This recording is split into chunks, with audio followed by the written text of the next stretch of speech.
Apa hukum isteri minta cerai? Suami tak mahu cerai. Isteri yang minta cerai ini haram bau syurga. Tak masuk syurga. Yang boleh sebab ada uzur syar'i. Contoh, suami kaki arak, kaki judi, suami dera isteri katok, cocoh besi panah dan sebagainya.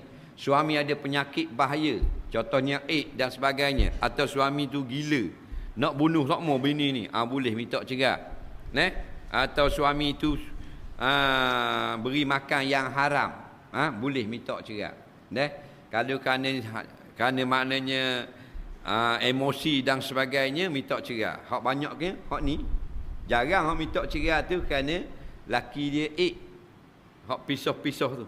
Jarang kita dengar kerana laki dia nyakit kusta atau dengan sebab dera ada juga, tapi banyaknya emosi. Balah minta cerai. Jadi perempuan jahat dipanggil lagu ni. Faham? Balah minta cerai. Minta piti kita dakwi, dia kata kita zalim ke dia. Kalau zalim baik awak cerai saya. Kita tak boleh kata cerai-cerai kita dah apa? Tak boleh. Salah. Sedap jeng kita. Apa jadi gini? Salah belaka. Kita pun salah kerana tidak pandai mendidik. Cuma kalau Nabi-Nabi berlaku, kita nak lagi salah pada suami.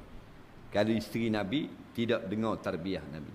Faham? Sebab ada kalanya suami itu sudah tarbiyah, tapi isterinya tetap degil jenis hati gelap.